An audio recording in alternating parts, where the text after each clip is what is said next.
Good morning, dear student. Today I will discuss about very important topic Hindi वाक्य शब्दों का वह सार्थक समूह जिसमें कोई पूर्ण अर्थ प्रकट हो वाक्य कहलाता है। जैसे राम स्कूल जाता है।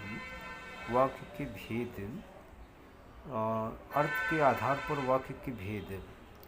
नंबर 1 विधानवाचक वाक्य जिसमें किसी बात का सामान्य कथन हो, जैसे भारत एक महान देश है। सेकंड निषेधवाचक वाक्य जिसमें किसी बात का निषेध किया गया, जैसे वह आज स्कूल नहीं गया। थर्ड प्रश्नवाचक वाक्य जिसमें प्रश्न पूछा गया हो, जैसे तुम कहाँ जा रहे हो। फोर्थ आज्ञावाचक वाक्य जिसमें आज्ञा, अनुरोध या परामर्श हो, जैसे कृपया दरवाज़ा बंद कर दो। फिफ्थ इच्छावाचक वाक्य जिसमें इच्छा या कामना व्यक्त हो, जैसे ईश्वर तुम्हें सफलता दे। और सिक्स विस्मयवाचक वाक्य जिसमें आश्चर्य, खुशी या दुख प्रकट हो, जैसे वाह कितना सुंदर दृश्य है। तो इस तरह से अर्थ के आधार पर वाक्य की 6 भेद हैं।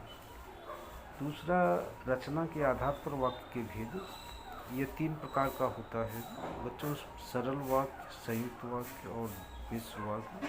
सरल वाक्य जिसमें एक ही क्रिया हो, और संयुक्त वाक्य जिसमें 2 या अधिक वाक्यों का मेल हो, और मिश्रित वाक्य इसमें एक मुख्य वाक्य और एक से अधिक आश्रित वाक्य हों।